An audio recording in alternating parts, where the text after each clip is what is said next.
They were about to hang him for saving the wrong girl, and not a single man in that circle believed he deserved to speak. Ethan Cole stood in the dust with his hands bound, wrists tight against rough rope that smelled of sweat and horse leather. The late afternoon sun hanging low behind the ridge and cutting his shadow long across the ground like it already belonged to someone else. Around him, the Apache warriors stood in silence, not a single weapon raised, not a single voice spoken, and somehow that silence pressed heavier than any gun ever could, like judgment had already been passed hours ago, and all that remained was for the world to catch up. 30 of them, maybe more, their horses still as stone, their faces unreadable beneath streaks of paint and years of watching men make mistakes they couldn't take back, and every pair of eyes was fixed on Ethan as if he were a question no one needed answered. He shifted his weight just slightly, boots grinding into dry earth, feeling the heat still clinging to the ground after a day that had started like any other, quiet, predictable, forgettable, the kind of day a man could ride 10 miles and speak to no one and think that was enough for a lifetime. That was before the river. Before the storm rolled in from the west without warning, black clouds swallowing the sky in less than an hour, wind bending the tall grass flat, and sending cattle scattering like they knew something he didn't. And then the sound came, not thunder, not hooves, but a voice, thin and sharp and breaking apart in the wind like it didn't belong out there at all. He had turned his horse without thinking, riding toward the sound because some instincts don't wait for permission. And what he found at the riverbank didn't look like trouble at first, just a girl caught in water that had turned wild and fast from the storm, her dark hair plastered across her face, her hands slipping against slick stone as the current pulled at her dress like it meant to take her under and keep her there. Ethan didn't call out, didn't ask questions, didn't consider who she was or where she came from. He just stepped into the water,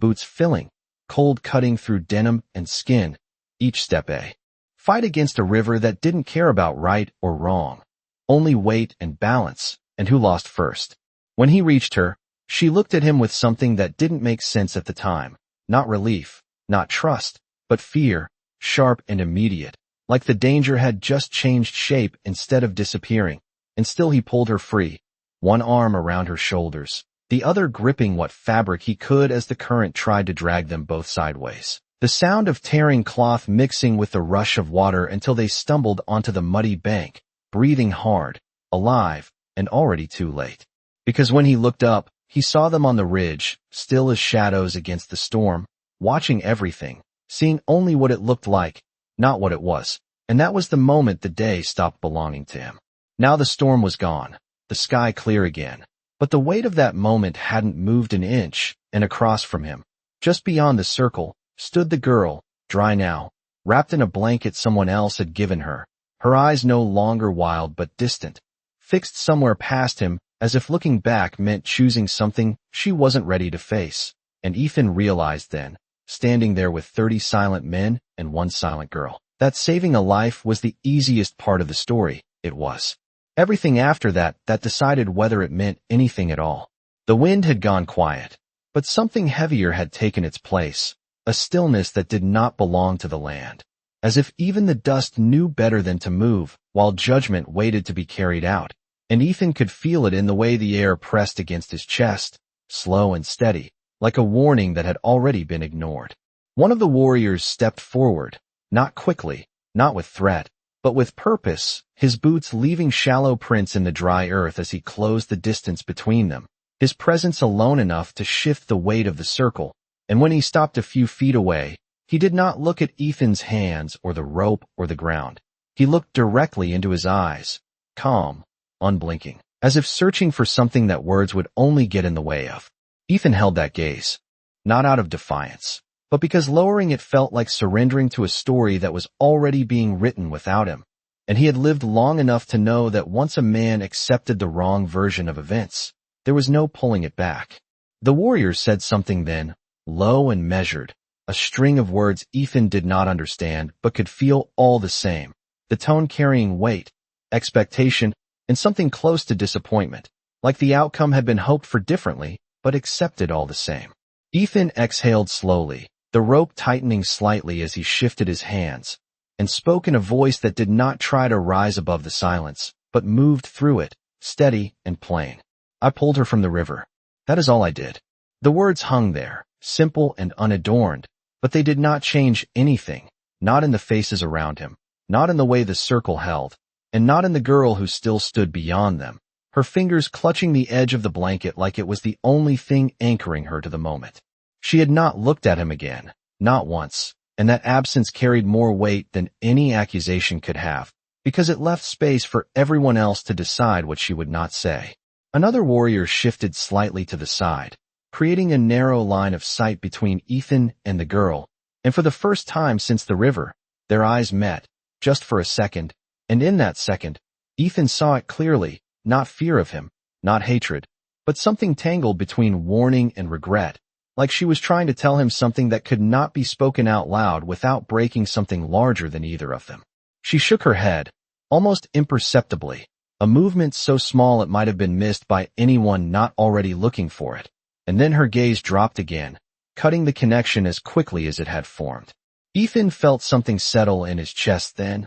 not panic, not anger, but understanding, the kind that comes too late to change the path, but early enough to recognize it. And he realized that whatever had happened at the river was no longer the center of this moment. It was only the beginning of something that had already grown beyond it. A sound drifted across the open land then, distant but unmistakable, the rhythm of hooves striking hard ground in a pattern too steady to belong to wandering riders. And the circle of warriors reacted not with surprise, but with awareness, several of them turning their heads slightly toward the horizon as if they had been expecting it all along. Ethan followed their gaze, squinting into the fading light, and saw the faint line of movement cutting across the far ridge, a group riding fast, closing the distance with the kind of urgency that did not ask for permission to enter another man's ground. The warrior in front of him spoke again, shorter this time, and the tone had changed, less about Ethan now and more about what was coming, and the circle shifted just enough to open space, not to release him, but to reposition, to prepare, to acknowledge that whatever was about to arrive would not leave things as they were. Ethan drew a slow breath, tasting dust and something colder beneath it, and glanced once more toward the girl, but she had turned away completely now, her back half angled toward him, her posture rigid, like she was bracing for something she could not stop, and in that moment, Ethan understood one thing with absolute clarity. This was no longer about what he had done, it was about who she was, and whatever truth stood behind that would decide everything that followed. The sound of the approaching riders grew clearer with every passing second, no longer just a distant rhythm but a presence that pressed into the valley, steady and deliberate, like a storm that had chosen its path long before anyone noticed the clouds, and Ethan watched as the line on the ridge sharpened into shapes, then into men, then into authority carried on horseback, their silhouettes cutting clean against the fading light. The Apache warriors did not scatter, did not raise their voices, did not reach for anything that could turn the moment into something louder than it already was. They simply shifted, just enough to face what was coming, just enough to acknowledge that whatever rode down that slope carried weight of its own. The man who had spoken to Ethan earlier stepped back half a pace, not retreating, but repositioning, and in that small movement Ethan understood something important. This was no longer a circle meant to close, it was a line about to be drawn. The riders reached the lower ground within a minute, 5 of them, their horses breathing hard but controlled, reins held with practiced hands, and at their front rode a man who did not need to speak to be recognized as the one in charge, his posture straight, his coat worn but clean, a badge catching the last stretch of sunlight on his chest, like a quiet declaration that he represented something larger than himself.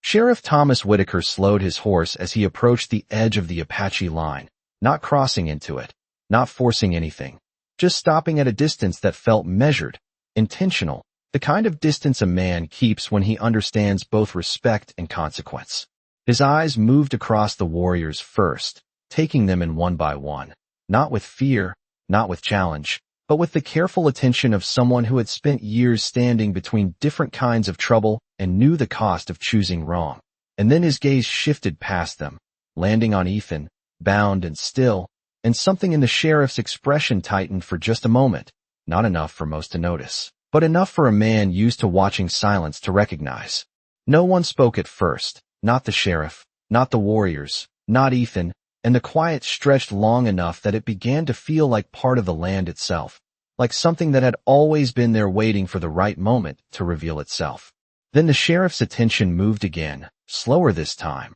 more deliberate, until it found the girl standing just beyond the line, wrapped in the blanket, her posture still, her face turned slightly away as if she had already decided not to meet what was coming. The sheriff's breath caught, subtle but real, and for a second the authority he carried seemed to falter under something far more personal, something that did not belong to a badge or a title. "Lila," he said, her name leaving his mouth with a weight that shifted everything in the space between the two groups, not loud, not commanding, but certain, like a truth that had been carried for years and never questioned. The girl did not move right away, and in that hesitation Ethan saw it, the fracture between who she had been and who she was now, the space where two worlds overlapped without ever fully becoming one. And when she finally turned her head, just enough to face the voice, her expression did not break, did not soften, did not offer what a father might have expected after so much time. The warriors did not react with surprise, and that told Ethan more than any explanation could have. This was not new to them. This truth had been known, accepted, perhaps even protected, and whatever bond held this girl among them was not something that could be undone by a single name spoken across open ground. The sheriff swung one leg over his saddle and stepped down slowly, boots touching the earth with care, as if he understood that every movement from this point forward carried meaning beyond itself, and he did not reach for anything, did not step forward immediately. He simply stood there, a man caught between what he had come to do and what he had just found. Ethan felt the rope against his wrists again, felt the dryness in his throat, but what held his attention now was not his own position. It was the shift unfolding in front of him, the realization that the girl he had pulled from the river was not just someone in need of saving. She was the center of something far older, far deeper, and whatever choice lay ahead would not belong to him alone, if it ever had at all. The name did not fade when it was spoken. It stayed there, hanging between the two groups like something that could not be taken back, and Ethan watched as it settled into the dust, into the silence, into every pair of eyes that now understood the moment had changed in a way no one could undo. Sheriff Whitaker took a slow step forward, not enough to cross the invisible line, just enough to show he was no longer speaking to a crowd but to one person, and his voice, when it came again, carried something deeper than authority, something worn by time and distance. "Lila, you come home now." The words were simple, almost too simple for everything they carried, and for a brief second, Ethan thought that might be enough, that a name and a request could pull her back across whatever line she had crossed long ago, but the girl did not move. She stood exactly where she was, the blanket wrapped tight around her shoulders, her fingers gripping the fabric as if it held her together, and when she finally spoke, her voice was low, steady, and unmistakably clear. "That is not my home." The sheriff's jaw tightened, not in anger, but in the kind of restraint that comes from hearing something you cannot accept but cannot ignore, and he took another breath before speaking again, slower this time, as if choosing each word carefully might change how they landed. "You were taken. You were a child. Whatever you think this is, it is not where you belong." The warriors remained still, but their presence shifted, not outward, not threatening, just there, like a wall that did not need to move to be understood, and Ethan could feel it, the weight of two different truths standing side by side, neither willing to give ground, neither willing to step back. Lila turned fully now, facing the sheriff without hesitation, and for the first time since the river, there was something sharp in her expression, not anger, not defiance, but certainty, the kind that does not come from being told what is right, but from living long enough to decide it for yourself. "I was not taken," she said, her voice steady despite the quiet tension pressing in from all sides. "I was found." The words landed harder than anything raised or shouted could have, and Ethan saw the way the sheriff absorbed them, the slight shift in his stance, the flicker in his eyes that spoke of something breaking open beneath the surface, something he had carried for years without question now being placed in front of him in a way he could not dismiss. "You were 8 years old," the sheriff replied, his voice quieter now, not weaker, but heavier, like each word had to pass through something before it reached the air. You did not choose that. Lila did not look away this time, did not hesitate, did not soften. She simply held his gaze and answered with a calm that made the entire valley seem smaller. I choose it now. The silence that followed stretched longer than before, not empty, but full, filled with everything neither side was willing to say out loud, and Ethan stood in the middle of it, bound but no longer the center, watching. As the story he had been pulled into unfolded into something far beyond him. The sheriff glanced briefly toward the warriors then, not challenging them, not questioning them, just acknowledging their place in this moment, and when he spoke again, it was no longer just to his daughter, it was to everyone standing there. Whatever happened out here today, I am taking her back with me. Not by force, not by demand, but because she is my responsibility. The words were measured, careful, but they carried the weight of a line being drawn, and the man who had first stepped forward from the warriors moved again, closing the space between himself and the sheriff just enough to be heard without raising his voice. He spoke in his own language first, then again in careful English, his tone calm, but firm in a way that left no room for misunderstanding. She is not a thing to be taken. She is one of us. The two men stood facing each other now, not as enemies, not as allies, but as guardians of two different worlds, and between them,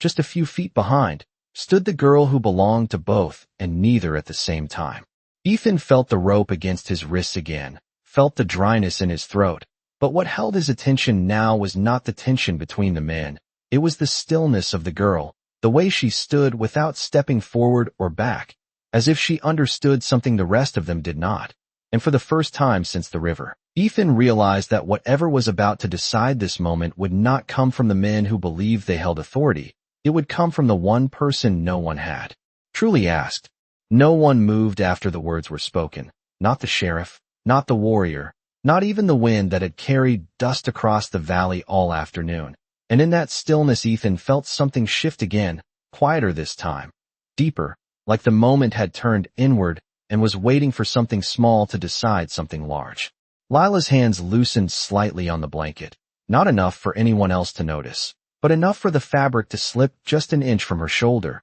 and as it did, something caught the last light of the sun, a small glint that did not belong to the woven cloth or the natural tones of the land. Ethan's eyes found it without thinking, drawn to that faint reflection, and then he saw it clearly, a thin chain resting against her collarbone, and at the end of it, a small locket, worn smooth at the edges, the kind of thing that had been opened and closed so many times it no longer needed effort to remember how. It did not belong to the Apache, not in the way the rest of her did, not in the patterns, not in the materials, it belonged to another place, another life, something carried forward rather than left behind. The sheriff saw it too, and the moment he did, something in his expression changed in a way no one could mistake, the restraint in his posture giving way to something more fragile, something that had nothing to do with law or authority and everything to do with memory. That locket, he said quietly, not asking, not demanding, just recognizing,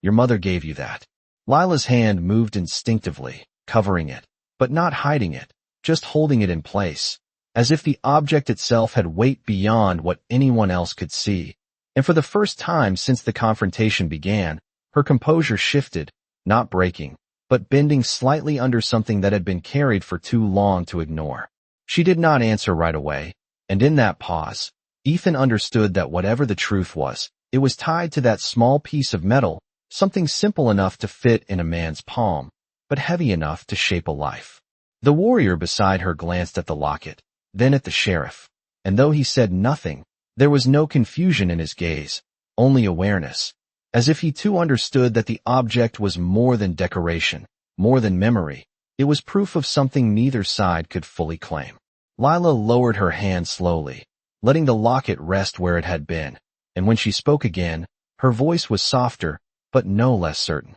She told me to keep it, she said, her eyes not leaving the sheriff now. She said it was a reminder of where I came from, not where I had to return. The words settled between them like dust after a long ride, quiet, unavoidable, and the sheriff took a step closer without realizing it, stopping just short of that invisible line again, his gaze fixed not on her face, but on the locket itself, as if it held answers he had spent years searching for in the wrong places. Your mother wanted you to have a choice, he said, more to himself than to her, and something in his voice carried a realization that had taken too long to arrive. Ethan felt the rope against his wrists again, but it seemed distant now, like it belonged to another version of the moment, one that had already passed, because what stood in front of him now was no longer about accusation or defense. It was about understanding something that had been overlooked by everyone standing there. The warrior stepped back half a pace, not retreating,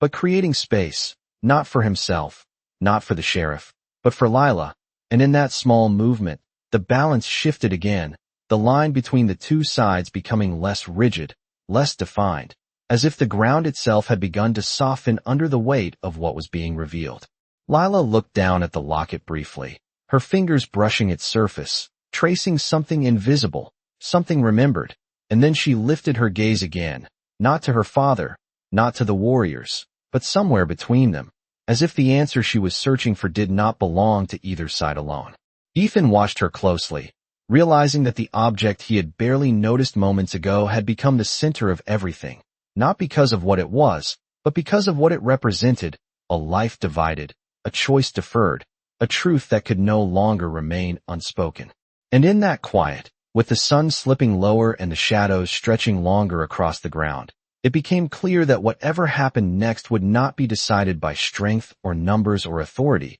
but by the weight of a small, worn locket and the memory it refused to let go. The last light of the sun dipped lower behind the ridge, stretching the shadows until they blurred together, and in that fading glow, the valley no longer felt divided into two sides. It felt suspended, as if time itself had slowed to watch what would happen next, and no one standing there seemed willing to rush it. Lila's fingers remained lightly pressed against the locket, not gripping it. Now, just resting there, as if she had finally accepted that whatever it carried was no longer something she could hide from either world, and when she lifted her eyes again, there was no hesitation left in them, only clarity, the kind that comes after something inside a person settles into place. Sheriff Whitaker watched her closely, his posture no longer rigid with authority, but held together by something quieter, something that had been stripped down to its simplest form, a father standing in front of a choice he could not make for someone else, no matter how much he wanted to. "You kept it all these years," he said, his voice softer now, almost careful, as if each word needed to land without pushing her away, and Lila gave a small nod, the movement steady, deliberate. "I kept both of them," she replied, and for a moment the words did not make sense, not until she shifted the blanket slightly and revealed what had been hidden beneath it, not another weapon, not anything that would raise tension, but something far quieter, a small woven bracelet, faded with time but carefully maintained. Its threads dyed in patterns that spoke of a different kind of belonging, one that had been built day by day instead of given at birth. Ethan saw the way the warriors recognized it immediately, not with surprise, but with something closer to pride, and in that instant, the picture became clearer than it had been at any point before. This was not a story of something taken or something lost. It was a story of something that had grown, something that had been chosen and kept,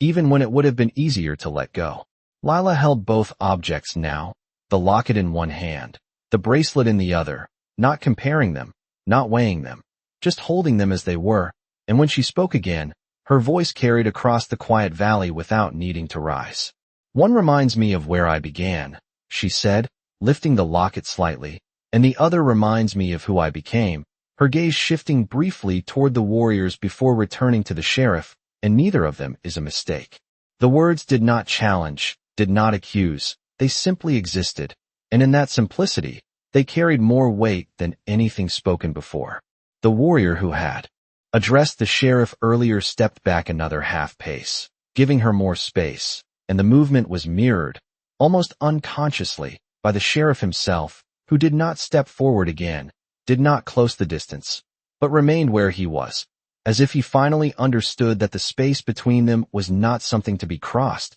but something to be respected. Ethan felt the rope against his wrists loosen slightly as one of the warriors behind him adjusted his grip, not releasing him, but no longer holding as tightly, and that small change spoke volumes. The tension that had once centered on him had shifted completely, replaced by something far more important unfolding just a few feet away. Lila lowered her hands, letting both the locket and the bracelet rest naturally, not hiding either, not favoring one over the other. And then she took a single step forward, not toward the sheriff, not toward the warriors, but into the space between them, the place where no one else had stood, the place where no one else could stand. The movement was small, almost quiet, but it changed everything, because it was not a step of hesitation or uncertainty. It was a step of decision, not choosing one side over the other, but choosing something else entirely. Sheriff Whitaker watched her, and for a long moment, he said nothing, his expression shifting through something too complex to name,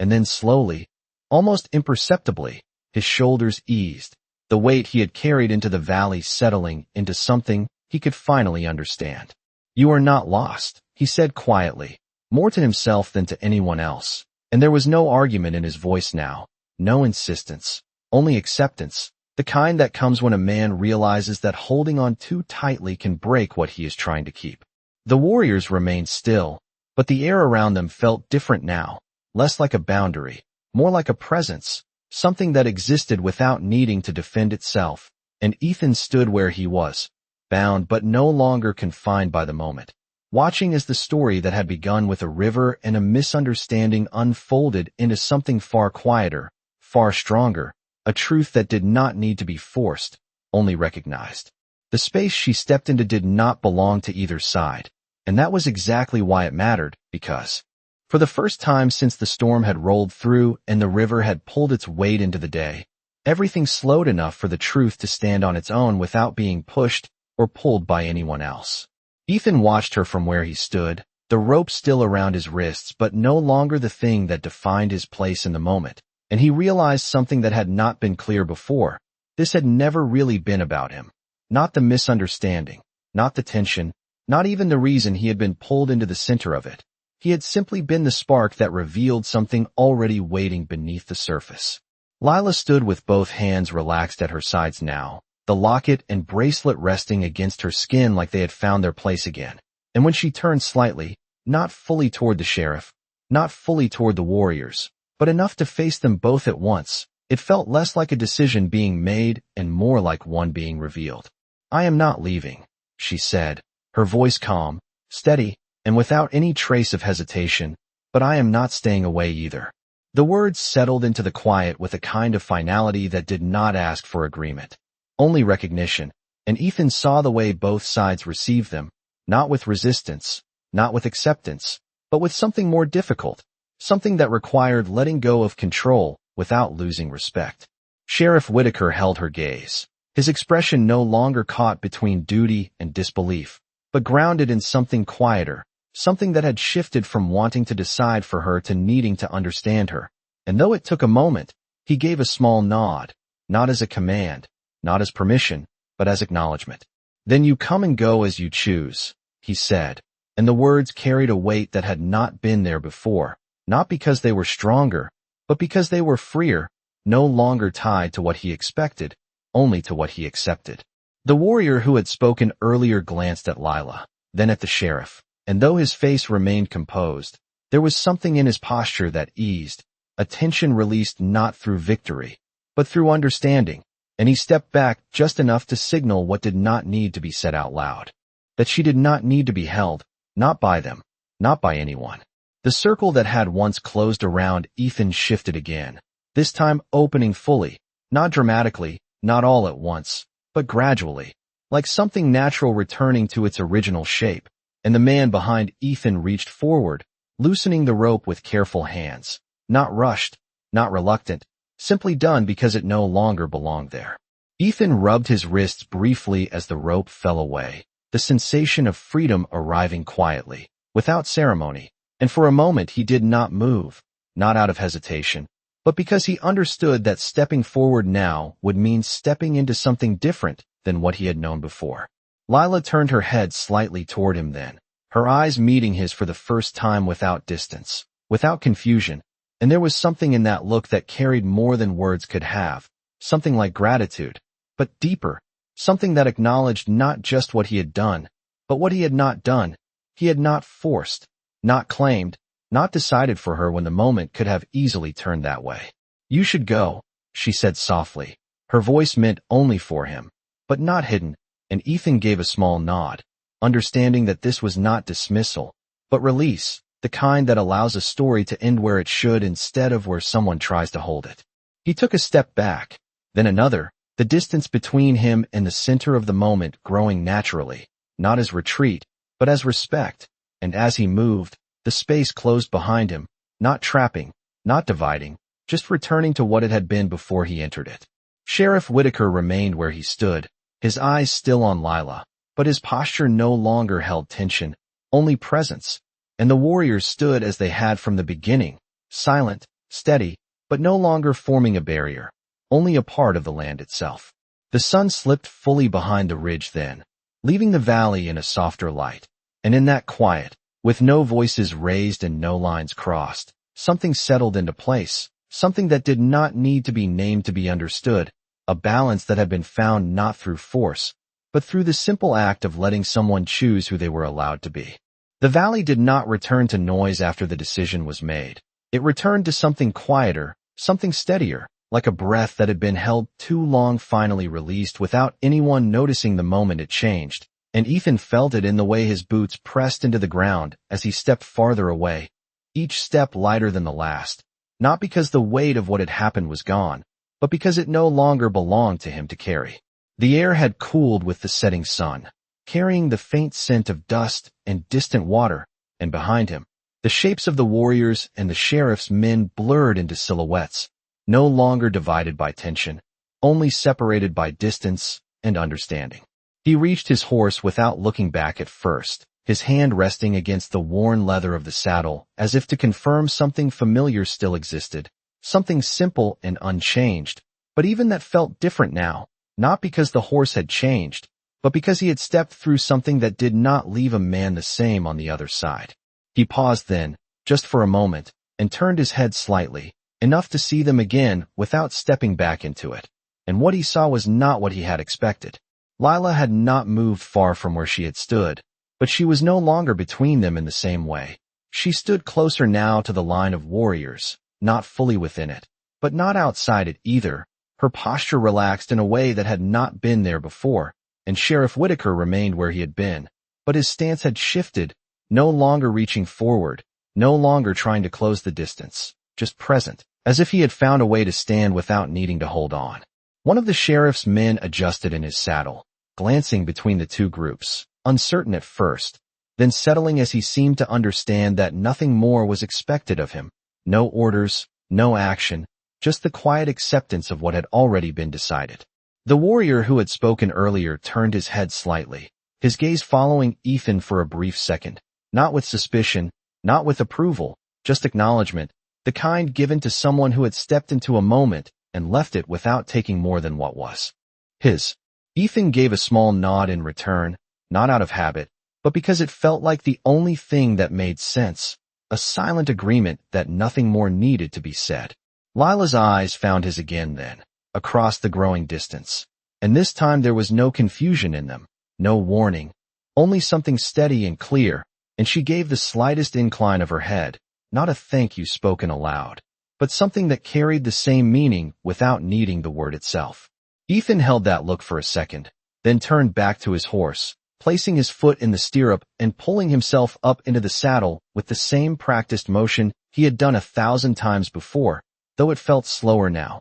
more deliberate, like each movement carried its own weight. He gathered the reins loosely in his hand, not urging the horse forward right away, just sitting there for a moment, letting the quiet settle into him, letting the edges of the day smooth out into something he could carry without needing to understand every part of it. Behind him, the groups began to shift, not toward each other, not away, just moving as people do when a moment has ended and life continues without needing to mark the transition. The sheriff turning slightly to speak to his men in a low voice, the warriors easing their formation without breaking it entirely, and Lila standing where she was, no longer caught between, but grounded in a place she had chosen for herself. Ethan finally nudged his horse forward, the animal stepping into the open land with an easy gait, and as he rode away, the valley stretched out ahead of him, wide and unchanged, yet carrying something new in the silence that followed. He did not look back again, not because he wanted to forget, but because he understood that some stories do not need to be revisited to be remembered. They settle into a man in ways that do not fade with distance, shaping the way he sees the next road, the next choice, the next moment that asks something of him without warning. And somewhere behind him, in a place where two worlds had met without breaking each other, a balance had been found that did not need to be defended, only respected, and that was enough. The road stretched, long and quiet beneath Ethan's horse, the steady rhythm of hooves settling into something almost like thought, each step carrying him farther from the valley yet deeper into what had happened there. And though the land ahead looked the same as it always had, open, dry, endless in a way that made a man feel small if he let it, there was something different in how he saw it now, something less certain, but more honest. The sky had turned a deeper shade of blue as night began to settle in, the last traces of sunlight fading behind distant hills, and the air carried that cool stillness that comes after a long day has finally let go of its heat. And for a while, Ethan rode without thinking about direction, letting the horse follow a path it already knew, the kind of path a man rides when he does not need to decide where he is going, only that he is moving. He thought about the river first, about the way the water had pulled hard and cold, about the weight of a life in his arms, and the simple instinct that had driven him forward without question, and how something that had felt so clear in that moment had unraveled into something far more complicated than he could have seen from the bank. Then he thought about the circle, about the silence, about the way men can stand so still and say so much without speaking, and how easy it would have been for that silence to turn into something else if even one person had chosen differently. But what stayed with him the longest was not the tension, not the misunderstanding, not even the moment his hands had been bound. It was the image of her standing between two worlds and not breaking under the weight of either, choosing neither and both at the same time in a way that did not ask for permission. He had seen men choose before, had seen choices made out of fear, out of pride, out of anger, but this had been different, quieter, stronger in a way that did not need to prove itself, and it left something behind in him that he could not quite name, only recognize. The stars began to appear above him, one by one, steady and distant, and the land grew darker, the edges of things softening until only shapes remained. And in that quiet, Ethan finally slowed his horse, letting it come to a stop near a low rise where the wind moved just enough to carry sound without disturbing the stillness. He sat there for a moment, looking out across the open land, and then, almost without thinking, he reached into his coat and pulled out something small, something he had not realized he had picked up until his fingers found it earlier, a thin piece of torn fabric, caught at the edge of his sleeve after the river, the same cloth that had slipped in his hand when he pulled her to shore. It was nothing by itself, just a fragment, worn and damp and already drying into something brittle. But as he held it up to the fading light, it felt heavier than it should, not because of what it was, but because of what it had been part of, a moment that had started everything and ended somewhere he could not have predicted. He turned it once between his fingers, then let it fall, not dropping it carelessly, but releasing it into the wind, watching as it lifted briefly and then disappeared into the dark, carried away without resistance. And there was something in that small act that felt right, not forgetting, not holding on, just letting something be what it was and no more. Ethan rested his hands lightly on the reins again, his posture easy, his breathing steady, and after a moment, he nudged the horse forward once more, the animal stepping into the night with quiet confidence, the path ahead unwinding beneath them without needing to be seen in full. Behind him, somewhere beyond the hills in the distance, a girl stood where she had chosen to stand, not claimed, not lost, and a man who had come to bring her home had learned that home was not always a place you could take someone back to. Sometimes it was something they carried differently than you remembered. And out here, where the land did not care for titles or names, or the lines men tried to draw across it, the only thing that held any real weight was the choice a person made when no one could make it for them, and the quiet that followed when that choice was finally understood.